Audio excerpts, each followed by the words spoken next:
परदेसियों का दिल पत्थर का होता है।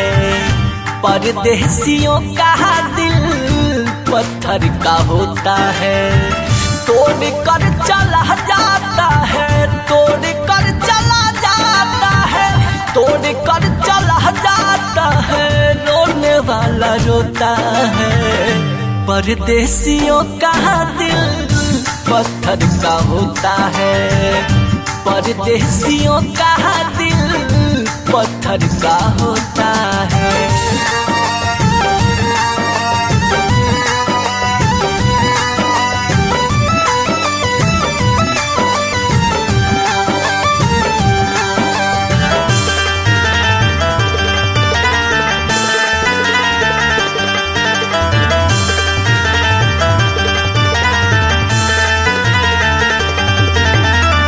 सपने हजारों लेके परदेसी आते हैं। मीठी मीठी बातों से वो दिल को लुभाते हैं।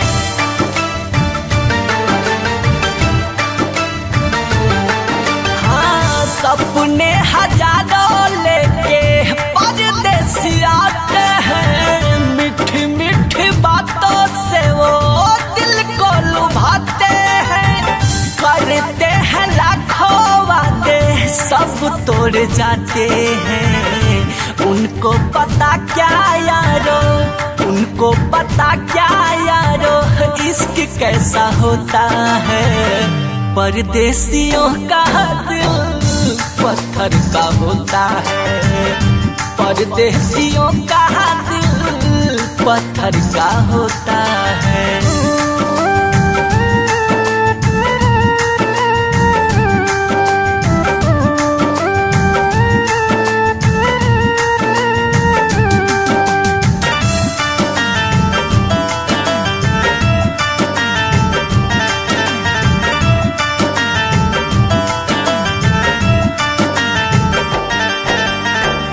होते हैं परदेसी झोंके हवा के, पल में निकल जाते हैं सब कुछ भुला के।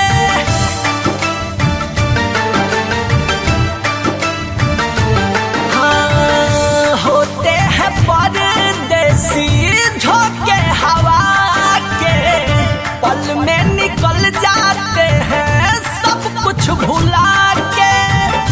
पड़ता है रोना उनको दिल से लगा के। दिल का दर्द आंसू बन के, दिल का दर्द आंसू बन के नैनों को भिगोता है। परदेसियों का दिल पत्थर का होता है। परदेसियों का दिल पत्थर का होता है।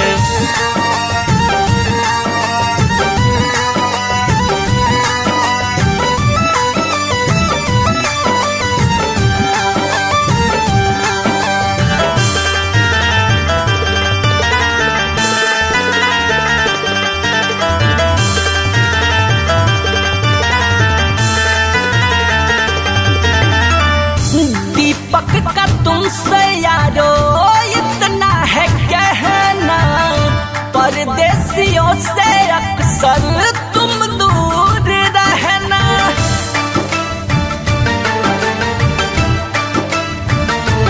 हाँ, दीपक का तुमसे यारो इतना है कहना, परदेसियों से अक्सर तुम दूर रहना। वरना पड़ेगा भरत तुमको दर्द सहना। मासूम दिल में आशीष, मासूम दिल में है आशीष, गम का बीज बोता है। परदेसियों का दिल पत्थर का होता है। परदेसियों का दिल पत्थर का होता है।